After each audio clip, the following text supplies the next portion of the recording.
Congo Dialectique, mesdames et messieurs, bonjour et bienvenue à cette émission que vous avez eu l'habitude de nous suivre régulièrement parce que nous nous intéressons par rapport à les différents invités que nous recevons sur ce plateau pour parler actualité. Vous avez appris actuellement Kabound n'est plus à Nodère de Saint-Étienne avec Tshisekedi, se sont séparés officiellement avec des mots durs au cours de la conférence de presse qu'il a organisée à sa résidence luxueuse.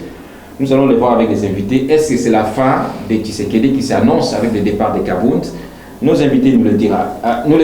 Alors, on va parler aussi de cette guerre entre Martin Fayulu et Adolphe Muzito. Qu'est-ce qui se passe? Est-ce que les démons qui emballent l'opposition congolaise commencent ses effets alors que nous sommes à une année à l'approche des élections présidentielles 2023? Nous allons débattre également le départ de Moïse Ousang et les ministres de l'ESU de l'ensemble pour la République de Moïse Katumbi. Est-ce que c'est Tshisekedi qui donne encore ses effets là-bas pour affaiblir Katumbi? Nous allons le voir. Et enfin, nous allons parler de la guerre à l'est du pays. Qu'est-ce qui se passe aujourd'hui? Ouganda, Rwanda, coupure de relations diplomatiques. Quelles solutions proposées sur la table pour que la RDC retrouve sa paix? Tous ces sujets, nous parlons avec nos invités. Pierre Kabongo, bonjour.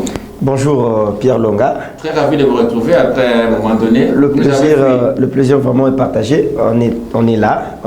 On attendait juste votre invitation et lorsque nous l'avons eu, nous avons répondu. Laissez-moi m'acquitter dans de paisible devoir citoyen en saluant mon co-débatteur qui est sur ce plateau avec moi, Medina Koli.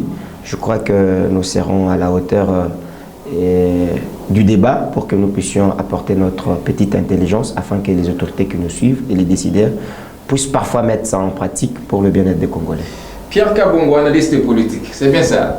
Justement, je le suis. Medina Koli, bonjour mon ami. Bonjour Pierre Longa. Heureux de vous retrouver encore sur ces plateaux. D'ailleurs, je suis très flatté parce que vous m'aviez invité sous un autre format. J'étais vraiment, très flatté lorsque j'avais suivi votre première édition et ça m'a vraiment plu. Et je vous encourage également pour vos prouesses que vous montrez à la population et ce que vous faites dans ce monde médiatique. Merci beaucoup. Vous avez 2 minutes pour vos biscuits de l'émission. Et puis on va entrer dans le vif du sujet. En dehors de tous les sujets évoqués, vous avez un biscuit de l'émission que vous voulez commenter? Oui, par rapport à mon biscuit, il y a un petit problème qui se pose au niveau de l'Institut facultaire des sciences de l'information et de la communication. IFASIC en sigle. En fait, il y a des personnes malveillantes, il y a des personnes qui ont un plan, je dirais, machiavélique, qui veulent mettre l'IFASIC dans un état chaotique en s'attaquant à ces nouveaux comités de gestion. Comprenez d'ailleurs, il y a un article qui est actuellement en ligne. On a payé même des journalistes pour discréditer le nouveau comité de gestion en disant que voilà, on reproche au nouveau recteur l'omniprésence dans les affaires, dans toutes les affaires de l'IFASIC. Donc voilà, ça crée vraiment un petit problème au niveau interne à l'IFASIC. Et moi, je suis en train de déplorer ces problèmes. Je me dis d'ailleurs que non, les deux parties doivent se mettre ensemble pour pallier à ces problèmes. L'IFASIC ne peut pas se mettre dans un état chaotique. L'IFASIC nous a servi, nous autres, du mamel, je dirais, pour se nourrir de manière scientifique, et on ne peut pas voir l'IFASIC dans cet état. Donc moi, je suis en train de... Les étudiants sont complices ou ce sont des personnes étrangères qui essaient un peu de terner l'image de vos autorités? Bon, je ne m'aimerais pas ici citer les noms. Je n'aimerais pas ici citer les noms et pointer du doigt de certaines personnes, mais je suis en train de dire qu'il y a des personnes malveillantes qui ont un plan machiavélique pour mettre l'IFASIC dans un état chaotique. Je suis en train de décourager cet acte. Nous voulons que l'IFASIC fonctionne de manière correcte. Merci beaucoup, Pierre Kabongo, biscuit de l'émission. Merci Pierre Longa. Je crois que nous ne pouvons pas manquer un biscuit de l'émission et c'est un droit pour nous parce que vous nous avez octroyé cela. Moi, le petit biscuit, c'est ces comportements de personnes généralement appelées des Wewa. J'étais tellement touché et c'était vraiment sidérant pour moi. J'étais dans la désolation de voir une si grande perte d'une belle dip comme celle-là à cause d'un comportement malveillant de ces personnes. Apparemment, dans ces pays, tout le monde fait la loi, tout le monde peut se rendre justice. Et moi, personnellement, j'étais déçu lorsque j'ai vu la vidéo qui circulait sur la toile, de voir qu'un Wewa qui est venu de soi, il n'y a aucune erreur de la part du chauffeur de la voiture, mais ses collègues Wewa sont venus et ils ont brûlé la voiture d'aujourd'hui, d'autrui plutôt. Je crois que les autorités doivent prendre les responsabilités et ils doivent tout faire pour trouver les personnes impliquées en cette affaire. On les appelle des hors-la-loi, donc justement, la façon dont ils vivent, ils se comportent dans la ville, c'est comme si ce sont eux qui font la loi et ils sont exemptés à l'obéissance de la loi. Et ça, nous demandons aux autorités compétentes de la ville de prendre des dispositions bonnes pour vraiment mettre terme à ces comportements. Ce n'est pas pour la première fois. Les Wewa, c'est devenu une habitude. Et avec de telles choses, je crois que nous pouvons maintenant nous attendre à un groupe de Kuluna, mais qui se transforme en Wewa, tout en faisant du mal à la population. Ce n'est pas un comportement, nous les décourageons et nous voulons que les bonnes choses soient mises en place. Merci beaucoup. On va parler de notre tout premier sujet, Medina Nkoli. Jean-Marc Kabound répond, donne sa version et donne sa position de ce qu'il pense de la gestion de la République. Certains ont même dit des propos qui s'approchent à des offenses au chef de l'État. Vous étiez à cette conférence de presse, je rappelle. Après avoir suivi, quelle a été votre lecture? Lorsque j'ai suivi Jean-Marc Kabound, j'ai retrouvé l'identité politique même d'Étienne Tshisekedi, le Sphinx, qui nous a quittés il y a longtemps. Comprenez? Le problème ici, on peut tout dire de Jean-Marc Kabound, voilà, il a eu à dire des vérités qui choquent. Il a eu à dire un discours des gens qui s'est dit déjà, comment dirais-je, dans l'opposition. Mais le problème ici, nous devons regarder la légitimité et nous devons regarder également le caractère véritablement vrai de ces discours-là. Comprenez, l'opposition le disait depuis longtemps, vous et moi également dans des plateaux de télévision, nous le disions que non, voilà, ce régime est caractérisé par la jouissance, par l'incompétence notoire, par tout ce qu'il a eu à dire, la caisse de l'État, les caisses plutôt de l'État saine. Ce que Jean-Marc Kabound a dit n'a pas menti. Ce que Jean-Marc Kabound a dit, ça s'est parlé déjà au niveau de l'opinion. Mais ici, le problème est que le fils maison vient maintenant de le révéler, alors que nous devons maintenant lui encourager parce qu'il est revenu à la raison. Moi, je ne pense pas qu'on doit essayer quand même de lui en vouloir par rapport à son discours. Ce que Jean-Marc Kabound a dit, le moment était venu qu'il puisse revenir à la raison pour dire à la population, voilà, nous avions signé un contrat social avec vous, voilà, ce régime que moi je faisais partie n'a pas respecté ces contrats sociaux que nous avions signés, raison pour laquelle moi, vu que je me suis inscrit dans, dans l'école de Tshisekedi, l'école Tshisekedisme, qui a pour faculté la bonne gestion de la res publica, je me désolidarise de ces mal. Alors, ce qui choque l'opinion Medina Nkoli, c'est que beaucoup s'interrogent. Pourquoi Jean-Marc Kabound, pendant qu'il était dans les affaires, on ne l'a jamais vu dire ce genre de choses? C'est seulement quelques temps après avoir été remercié de l'UDPS, son ancien parti. Et voilà, l'UDPS devient diable et à tout à rabattre. En fait, moi j'étais là présent. Jean-Marc Kabound a bien expliqué, il a dit ceci. Je ne suis pas en train de faire l'apologie de Jean-Marc Kabound, mais je suis en train de raconter ce que moi j'ai eu à entendre. Jean-Marc Kabound a dit ceci. Lorsqu'il était la seule personne qui combattait, soit qui s'opposait au mal au niveau interne. Et en ce moment-là, vu qu'il était au pouvoir, vu qu'il assumait certaines responsabilités, il n'avait pas droit de les dire publiquement. On dit toujours en lingala, pas lingala, on dit d'abord le linge sale, c'est l'homme à famille. Bosoto ya chambre du marana salonté. Raison pour laquelle Jean-Marc Kabound ne pouvait pas dire ce qu'il était en train de s'opposer à l'interne de manière publique. Il avait ce qu'on appelle les droits des réserves. Comprenez? Alors aujourd'hui, il s'est rendu compte. Ses anciens partenaires, dès lors que Jean-Marc Kabound, à chaque moment, à chaque instant, il était en train de rappeler à l'ordre, de rappeler à ses anciens partenaires que nous devons faire les choses comme notre leader, notre autorité morale nous a montré, notre, comment dirais-je, l'ancien fait de limiter nous a démontré comment faire la politique. Dès lors que ses anciens partenaires ne voulaient pas s'inscrire dans cette logique-là, raison pour laquelle Jean-Marc Kabound a dit je dois prendre des choses en main pour que je puisse m'inscrire dans la logique de l'opposition, mener un bon combat, le combat de faire renaître ces pays. Alors, la dernière question, peut-être avant de donner Kabound la parole, beaucoup accusent Jean-Marc Kabound aujourd'hui au regard des temps qu'il a été élu député national, sur quoi premier vice-président de l'Assemblée nationale, et la fortune qu'il a maintenant. Beaucoup s'interrogent si réellement il a acquise d'une façon qu'on ne peut pas lui reprocher parce qu'il s'est fait maintenant ange, sain et sauf. Bon, là, c'est la clameur publique. On a vu ça avec Vital Kamerhe. Non, Vital Kamerhe, il a eu à détourner l'argent de famille 100 jours. Vital Kamerhe a eu à détourner l'argent de la rétrocommission. C'est la clameur publique, ce n'est que normal.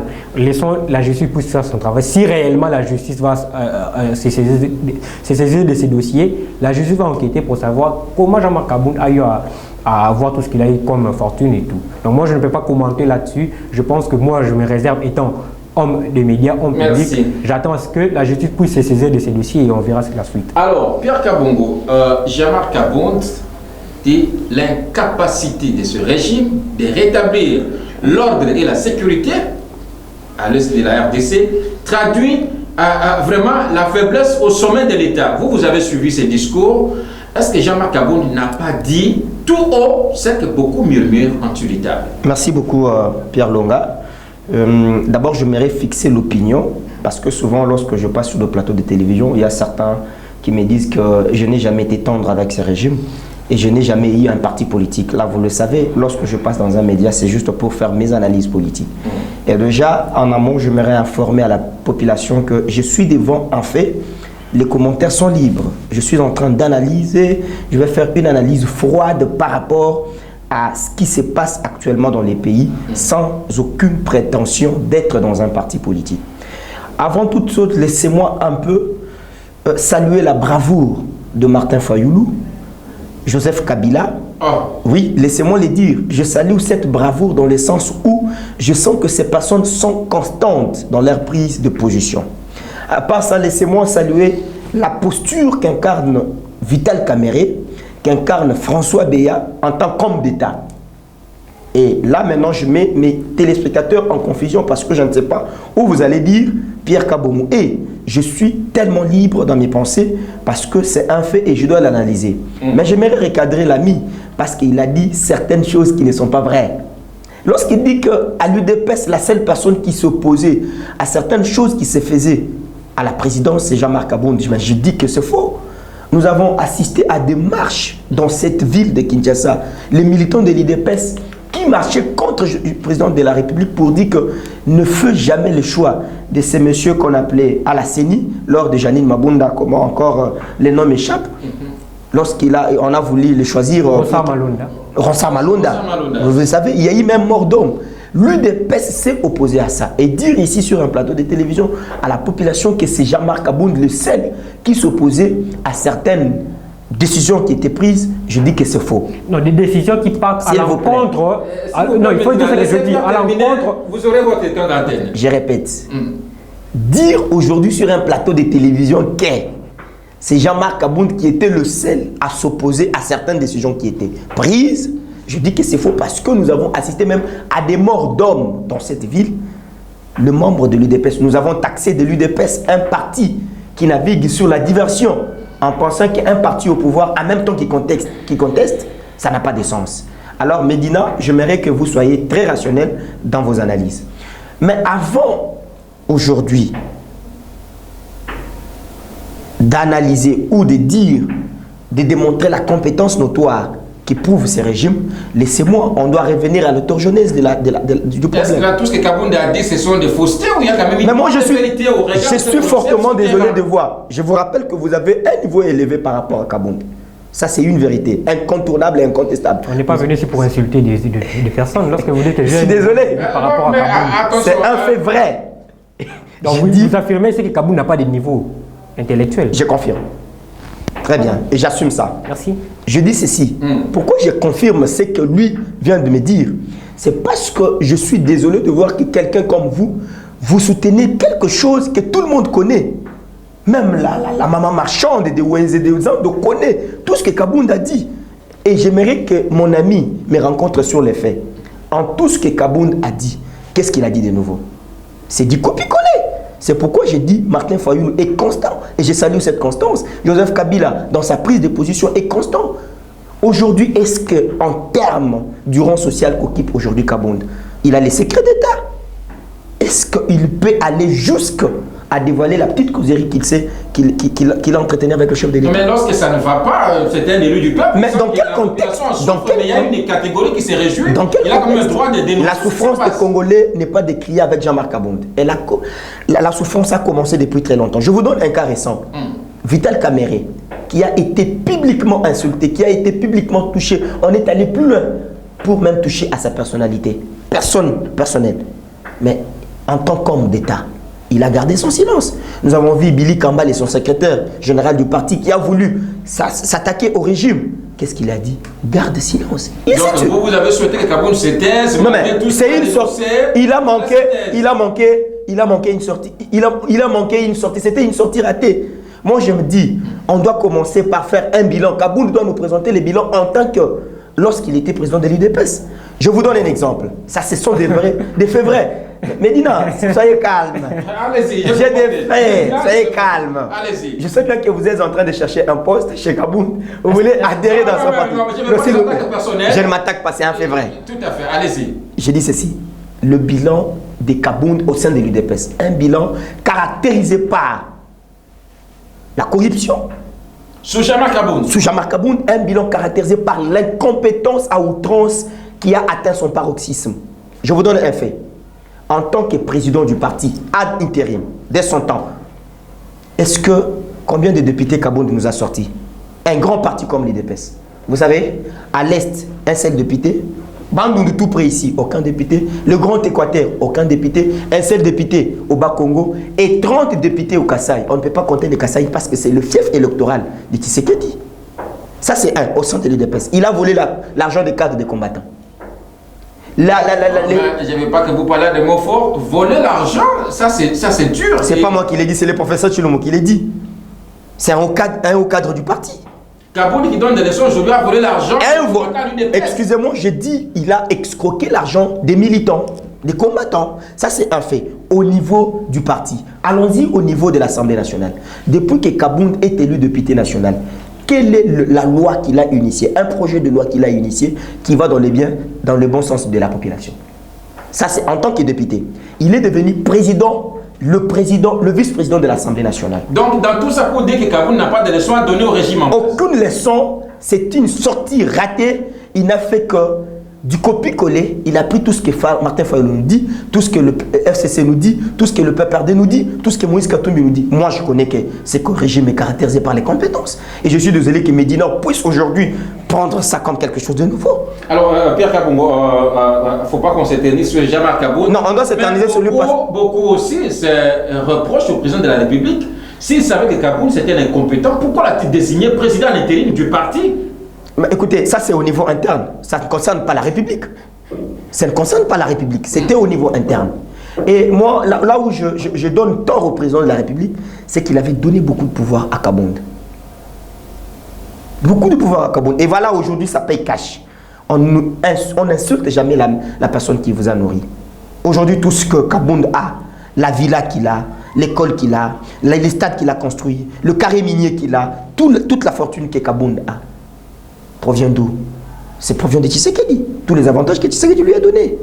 Aujourd'hui, c'est la même personne qui tire derrière les dos de Tshisekedi, ce qui n'est pas bon. C'est une classe politique qui nous déçoit. Nous, en tant que jeunes, Medina, je vous conseille, en tant que jeunes. Il n'y a pas de leçon à me donner ici, mon cher. Merci beaucoup. Merci, parce qu'on va passer, M. Kabongo, Medina, rapidement. Jean-Marc Kabound, de toutes les leçons qu'il a données, est-ce que, sur aujourd'hui, beaucoup d'ailleurs pensent que ce n'est pas un vrai opposant, c'est un discours pour faire une diversion côté opposition, afin qu'il se crée un boulevard pour gagner les élections en 2023. J'aimerais d'abord recadrer des balivernes qui viennent de se dire ici. D'abord, j'aimerais rappeler à mon ami Kabongo, il n'a même pas de leçons à me donner. Tout ce qu'il a eu à dire ici, est-ce que vous avez vu l'immoralité de l'homme congolais que nous avons? Il a dit ici que Jean-Marc Kabound devait se taire parce que tout ce qu'il a comme fortune, c'est Tshisekedi qu'il a donné. Voilà. Si aujourd'hui j'ai des avantages, et que je dois me taire parce que vous faites le mal, je ne dois pas m'inscrire dans la logique de dénoncer le mal parce que vous m'aviez donné... Il ne pouvait pas accepter les avantages de quelqu'un qui l'accuse de n'avoir pas bien géré le pays. J'en arrive. Alors, il a eu à dire des balivernes ici, voilà, Tshisekedi, plutôt Vital Kamerhe c'est un homme d'État, Kabound n'est pas un homme d'État. J'aimerais ici rappeler ici, Tshisekedi gère, et la personne qui gère la plus haute fonction de la République. Mais Tshisekedi lui-même, lorsqu'il était allé, je crois, en Côte d'Ivoire, il a eu à insulter les enseignants. Alors que c'était des affaires, je dirais même, qui étaient vraiment très capitales. Il a dit que les enseignants n'ont pas de niveau. Ce sont des choses qu'il ne pouvait pas révéler comme ça publiquement. Si tu répondais à une question... Si Tshisekedi l'a fait, à combien plus forte raison, aujourd'hui, on peut en vouloir à Jean-Marc Kabound pour avoir dit des vérités. Les problèmes ici, je ne suis pas, comme je l'ai dit au début, je ne suis pas en train de faire l'apologie des Kabound, mais ici, on doit d'ailleurs, comment dire, se réjouir parce qu'une personne s'est convertie. Même la Bible nous le dit. Dans Luc 15, 10, la Bible dit lorsqu'une âme s'est convertie, c'est la fête au ciel. Comprenez? Aujourd'hui, Jean-Marc Kabound est revenu à la raison. Nous devons lui applaudir et lui encourager d'aller de l'avant, de s'inscrire maintenant dans la logique, comment dirais-je, de la bonne gestion de la République. Merci. Alors, un autre fait ici. Mon ami, ou soit mon co-débatteur, Pierre Kabongo, il a dit ici, il a parlé ici, j'ai noté quelque chose, il a dit le nombre de députés que Kabound a donné à l'UDPS, il a parlé du vol de l'argent des cartes, il a parlé également Kabound, président intérimaire de l'UDPS, je sais qu'il a confié ses postes. Après, il a dit encore, voilà, je ne peux pas dire pourquoi Tshisekedi lui avait confié ses postes alors que ce sont des problèmes internes du parti. Mais voilà, c'est une autre contradiction. Mais quand même, voilà, c'est une faiblesse. Voilà une autre contradiction. Un parti présidentiel qui est incapable d'avoir plus que 40 députés. Voilà une contradiction. Il a dit ici, Kabound, président ad intérim du parti, ce sont des affaires privées du parti, mais il a essayé quand même d'étaler ici, voilà, les problèmes des députés. Alors, le problème du nombre de députés, c'est, en fait, ce sont des réalités électorales. Rapidement. Ce sont des réalités électorales. On a vu ça même avec le deal entre l'UNC et l'UDPS. Kamerhe devait être le Premier ministre. Alors, les réalités électorales a donné autre chose. Raison pour laquelle l'UDPS s'est contenté de ce qu'il a trouvé comme... Donc, pour vous, Kabound a eu raison de dire tout ce qu'il a dit contre le président de la République et les institutions. Rapidement. Kabound a eu raison de le dire, vu qu'il s'est inscrit maintenant dans la logique de la bonne gestion du pays. Il a raison de le dire. Merci. Et ce qu'il a dit, Kabound a totalement raison. Merci. Tous nous le disions matin, midi, soir. Voilà. Merci. Alors, vous retenez parole parce que Kabound rejoint le rang de l'opposition.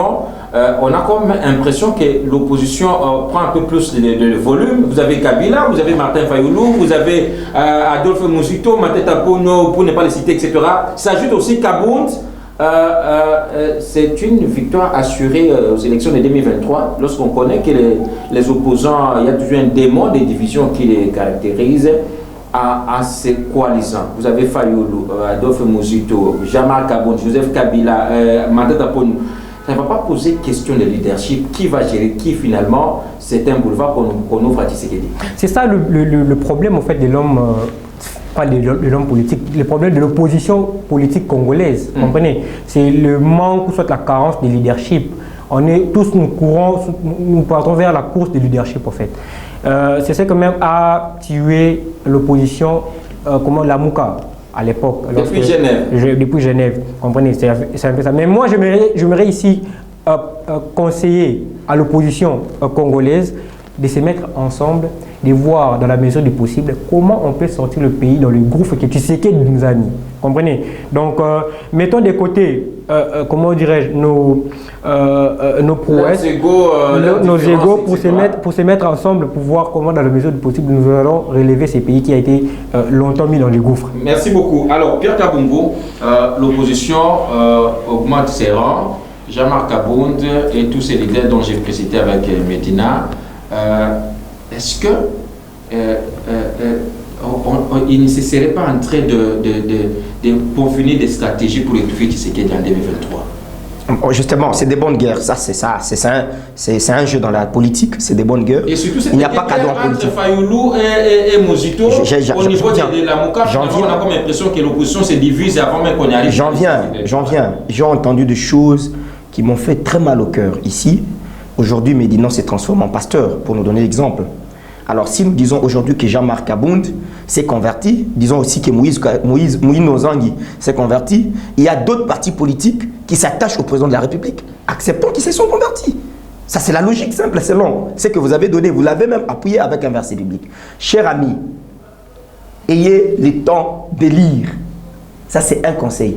Marco Bangouil nous dit, il fait la démarcation entre un politique et un politicien. Jean-Marc Abound se met dans cette catégorie de politicien. Quelqu'un qui suit là où il y a l'eau, là il y a des intérêts. Et parce que ces intérêts n'existent pas directement. Non mais écoutez, il va gagner quoi? Il va gagner quoi? Parce que là où il gagnait, on a étouffé. Alors, aujourd'hui, je disais que c'est des bonnes guerres par rapport à tout ce qui se passe aujourd'hui. Guerre entre Fayoulou et Mozito à la coalition La Mouka. Justement, c'est là où je dis que Fayoulou a été toujours irresponsable sur ce point. Très irresponsable. Moi, même les discours qu'il a tenus à Kisangani, un discours qui n'est pas bon. Je considère ces discours comme nous sommes à bord d'un bus, Tshisekedi est le commandant des bords, et tout le monde, Katumbi, Kabila, tous les Congolais, 100 millions de Congolais sont à bord de ces bus. Et les Rwandais qui tirent sur nous, mais vous voyez un Fayoulou qui vient pour étrangler Tshisekedi qui est en train de conduire le bus. Mais il a soutenu le Rwanda. Ce qui n'est pas bon. Aujourd'hui... Donc, par ce discours, Fayoulou semble soutenir le Rwanda. Justement, nous sommes dans quel contexte dans notre pays? Un contexte de guerre. Et tout le drapeau, toutes les couleurs politiques doivent être en berne. Et le seul drapeau qui doit être élevé, c'est le drapeau congolais. Mais c'est le cas contraire dans notre pays. L'exemple typique en Ukraine. Nous savons bien qu'il y a des partis de gauche et de droite. Mais parce que tout le monde est attaqué, le pays est en guerre, tous les drapeaux sont caché et le seul drapeau qui est élevé, c'est le drapeau de la nation. Donc c'est la mort de la Mouka qui s'annonce avec cette élection. La mort s'est annoncée parce que vous avez même suivi la réaction du nouvel élan d'Adolphe Mozito qui dit que nous n'allons pas accepté un candidat imposé. La haine de Fayoulou, c'est des signes. Le goût du pouvoir, c'est des signes. Je crois que Martin Fayoulou doit encore se regarder. Encore pour revenir sur Jean-Marc Abound. Je sais, la stratégie est déjà une analyse. Avançons. Nous analysons, nous sommes sur les faits. Il y a encore une autre analyse. Rassurez-vous que d'ici la fin de l'année, il y aura une forte coalition entre le FCC, entre la Mouka et Jean-Marc Abound. Pourquoi? Qu'est-ce que je vais dire par là? Jean-Marc Abound sera un technicien parce qu'il connaît les dessous des cartes du pouvoir en place. Martin Fayoulou traîne derrière lui la foule. Et le FCC sera là pour financer. Parce que faire cavalier, je ne crois pas que ces trois tendances politiques à gagner. Alors, rapidement, Pierre Kabongo, l'opposition réunie aujourd'hui, qui vous voyez à la tête de cette opposition pour conduire les autres? Personne. Très rapidement. Personne. Personne. Je l'ai dit, personne. Vous allez me dire Martin Fayoulou, qui s'est déjà enterré lui-même. Jean-Marc Abound avec des bêtises qu'il est en train de commettre. Joseph Kabila, mentor politique que j'aime beaucoup, malgré qu'il est mal entouré. Je ne crois pas. Il n'y a pas de mauvaises troupes, il y a des mauvais chefs. Non, mais ça c'est un principe, à beaucoup étudier. Ça c'est un principe à beaucoup étudier. Merci. Je vous dis, actuellement dans l'opposition, je ne vois personne qui pourra faire l'unanimité. Merci beaucoup. Le temps nous est parti. Médina, on avance à l'autre sujet parce que j'aimerais vite recadrer très rapidement parce que quelques secondes. Messieurs, vous ne pouvez pas prendre le discours de Bangouli pour prendre ça, pour caractériser ça, pour donner ça de la forme d'une parole évangélique. Ce que Bangouli a dit, ça n'engage que lui. Mais c'est vrai. Ce que Bangouli a dit, ça n'engage que lui. C'est vrai, monsieur. Laisse-moi avancer. Je vous laisse. Laisse-moi avancer. Tu sais qu'Étienne Etienne, lorsqu'il avait remarqué que Mobutu n'était plus dans la logique de travailler pour le peuple, en faveur du peuple, il a quitté Mobutu. De la même manière qu'il... Mais Kabound a partagé ses bilans. Kabound a partagé ses bilans. Il participe à ses bilans. Etienne a partagé le bilan avec Mobutu. Non, s'il vous plaît. Je pense que tu ne connais pas encore la politique. Tu apprends maintenant la politique. Laisse-moi d'abord finir. Parce qu'on va parler d'autres sujets. Kabound. Vous retenez parole, s'il vous plaît. Vous allez continuer. Vous retenez parole. Moïse Toussaint quitte Moïse Katumbi parce qu'on a moins de 5 minutes pour terminer l'émission. On dit la trahison des pères en fils. Avant d'entrer vraiment sur le vif du sujet, parce que le temps n'est pas... Comme je le disais ici, oui. Je comprends ici que je suis en face d'un bébé politique. Il doit quand même lire l'histoire politique de notre pays pour comprendre ce que c'est la politique. En fait, Etienne Tshisekedi l'a fait. Ce que Jean-Marc Kaboun vient de faire n'est pas quelque chose qui est de nouveau. Kaboun a eu à dire des vérités que nous tous nous devons le soutenir et lui encourager. Voilà. Par rapport au départ de Moïse Nzangi, au sein de l'ensemble de Moïse Katumbi, d'ailleurs je dirais que la politique congolaise est caractérisée par la transhumance. C'est quelque chose qui ne m'étonne pas, ce n'est que normal. Moïse Nzangi a transhumé parce qu'il a trouvé ses intérêts, qui lui a appelé également des politicards. Comprenez? Moïse Nzangi n'est pas un homme d'État. Vu qu'il s'est fait une santé financière, il est en train de privilégier ses intérêts. Il est aujourd'hui ministre et il s'est tapé une santé financière. Donc moi je pense que son départ au sein de l'ensemble de Moïse Katumbi, on ne peut pas s'éterniser là-dessus parce que la politique congolaise, la politique politicienne est caractérisée par la transhumance politique. Donc, Pierre Kabongo, on dit qui trahit finira par être trahi. Moïse Nzangi, le patron de l'enseignement supérieur universitaire, quitte ensemble de Moïse Katumbi. Divorce consommé, on a même suivi le porte-parole de l'ensemble, Maître Laurent Nyeba, prendre acte de son départ. En quittant Katumbi, c'est un bon pion qu'il faut retenir à l'Union sacrée. Merci beaucoup Pierre Longa. Je suivis amèrement ce que mon confrère vient de dire. Il a dit qu'il est en face d'un bébé politique. Mais j'aimerais vous rappeler une chose, que si le Sphinx s'était séparé avec Mobutu, ce n'est pas parce que Mobutu gérait mal le Congo. C'était parce que Mobutu n'avait pas respecté les accords qu'ils avaient signés entre eux. Ça, vous devez retenir. C'est l'histoire. Allez-y. En fait, on ne fait pas un débat, je réponds. C'est parce que Mobutu n'a pas respecté le contrat social. C'est parce que Mobutu ne faisait... Laissez Kabongo terminer. Je crois que Tshisekedi n'a pas signé un contrat avec Kaboun. Il n'avait pas signé un contrat avec Kaboun. C'était un contrat avec la population. C'est ce que j'appelle le contrat social. Dès lors que Kaboun a remarqué, non, voilà, le contrat social que vous et moi, nous avions signé envers la population, vous ne le respectez pas, moi je me retire. C'est simple. Laissez Kabongo terminer parce que l'émission, moi les 2 minutes. Je comprends, je suis en face de qui, c'est un acteur politique, il est venu pour défendre Moïse Nzangi, raison pour laquelle je suis en train de comprendre. Pierre, vous avez la parole. Pierre Longa, vous savez, ayez quand même aussi un certain critérium pour le choix des invités. Moi j'ai appris, ma petite éducation apprise dès le bas âge, lorsque deux bouches parlent, l'une qui parle sans autorisation. Bon, vous avez la parole parce que Moïse Nzangi quitte, finalement... J'avais la parole. Je répète, Medina retient ceci. Si les Sphinx s'étaient séparés avec Mobutu, c'est parce qu'entre eux, il y avait des accords que Mobutu ne voulait pas respecter. Les accords... Mais pas avec la population. S'il vous plaît, Medina, vous aurez le temps de réagir. Pierre Long, est-ce que vous étudiez les contextes? Kabound quitte l'UDPS et attaque le régime en place. Moïse Nzangi quitte Moïse Katumbi pour créer son propre parti politique. Étudions les contextes. Un membre de l'Union sacrée. Très bien. Vous savez, depuis que le Congo existe, c'est le seul politique qui fait la transhumance, la dissidence de manière la plus polie et simple. Vous l'avez suivi. Il a dit, je quitte l'ensemble. Avant même de le faire, je parlais avec le président Moïse Katumbi. À moins qu'il ne soit pas informé. Donc il a quitté un bon escient. Il a dit, j'ai eu à m'entretenir avec Moïse Katumbi. Je lui dis que le moment est arrivé où les données doivent changer. C'est le seul politique, à moins que Medina me cite, un autre politique, qui a quitté, qui est dissident, mais tout en restant dans le principe.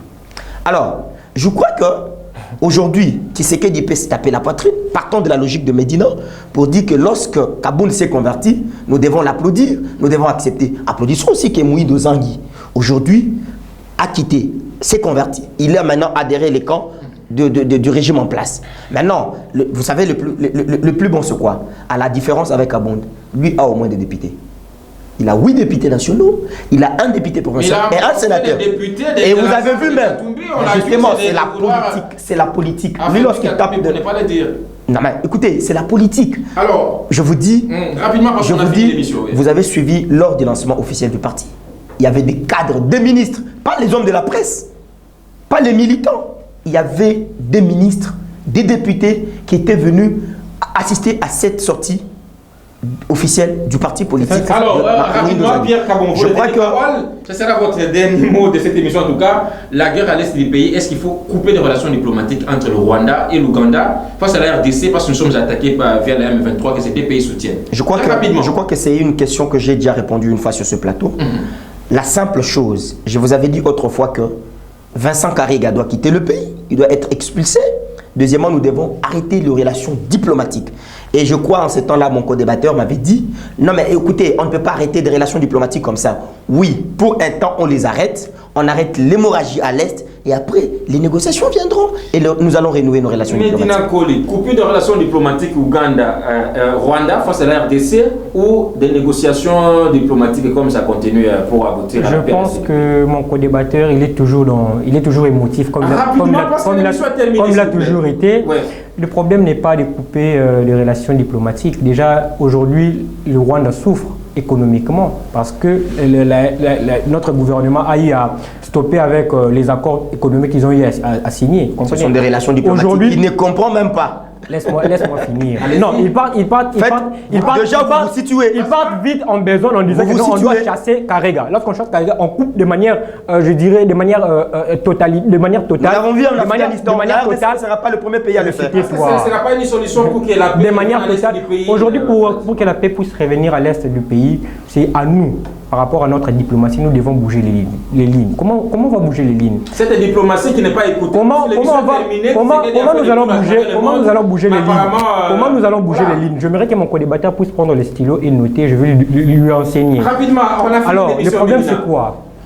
Aujourd'hui, la RDC doit bouger les lignes. Il se répète. Aujourd'hui, la RDC doit bouger les lignes en faisant, en attaquant le Rwanda. Si aujourd'hui, on s'inscrit dans la logique de l'offensif, comprenez? Le Rwanda ne peut jamais résister face à notre armée. Lorsqu'on commettait l'armée... Mais qu'est-ce qu'il dit? Laissez-moi finir. Il balbutie. Laissez-moi finir. Qu'est-ce qu'il dit, le Rwanda ne sera pas en mesure de combattre notre armée. Et dès lors que les États-Unis, la communauté internationale va voir que nous, notre gouvernement, notre armée, attaque le Rwanda, ne va pas soutenir le Rwanda. Nous avons vu ça en Afghanistan, monsieur. Laissez-moi finir. Un dernier mot. Le problème, c'est quoi? On regarde les États-Unis et l'Union européenne vont regarder la cause noble. Les États-Unis ne peuvent pas aller soutenir le Rwanda. Qu'est-ce qu'il va gagner derrière le Rwanda? Aujourd'hui, un dernier mot. Laissez-moi finir. Si aujourd'hui nous attaquons le Rwanda, les États-Unis vont se prononcer. C'est à nous maintenant de bouger les lignes. Et comment on va bouger les lignes? Bouger les lignes. En attaquant le Rwanda, en s'inscrivant dans la logique de l'offensif. Offensive. Pierre Kabongo, tout dernier mot, l'émission est terminée. Je suis... à 10 secondes. D'abord, je vous remercie. Merci pour l'invitation. Et je crois que pour nos téléspectateurs qui nous ont suivis avec une attention soutenue, nous leur disons que Jean-Marc Kabonde, je confirme encore, il s'est donné la mort politique, ça c'est un. La situation de l'Est, nous devons arrêter avec des relations diplomatiques parce que la RDC ne sera pas le premier pays au monde de le faire. Nous l'avons vu en Afghanistan. Merci. Et aussi pour des guerres que nous vivons aujourd'hui dans l'opposition, je crois que les politiques doivent être responsables. Mais à la jeunesse qui nous suit, c'est le moment de changer la classe politique. Ces vieux ont travaillé pour la République, ils ont servi la République. Il est temps qu'ils partent en retraite et qu'ils deviennent nos conseillers politiques. Nous devons puiser de leurs connaissances pour enfin changer les choses. Pierre Kabongo, analyste politique, Medina Koli, tout dernier mot, 10 secondes également. Par rapport à ce que Jean-Marc Kabongo a fait, ce n'est pas quelque chose qui est nouvelle, vous comprenez. Il a eu déjà à le dire en 2019, lorsqu'il a organisé un point de presse, il a dit « Je vais travailler si nous travaillons pour la population. Et dès lors que je vais remarquer que nous ne travaillons pas pour la population, je vais démissionner. » C'est ce que Jean-Marc Kabongo a fait. Il a démissionné. Il a démissionné au niveau de l'Assemblée nationale. Merci. Comprenez? Donc moi je pense que nous devons lui encourager. C'était l'émission Dialectique. Merci beaucoup chers invités d'avoir pris part. C'était un très bon débat. Je suis ravi de vous recevoir prochainement aussi pour parler d'autres actualités. Alors, retenez que derrière la caméra, c'était Augustin Kapouya, Pierre Longa vous dit merci. Vous voulez participer à cette émission, il y a un numéro qui s'affiche, www.proinfo.net. Appelez-nous, nous vous recevons en temps réel. Merci, à la fois prochaine.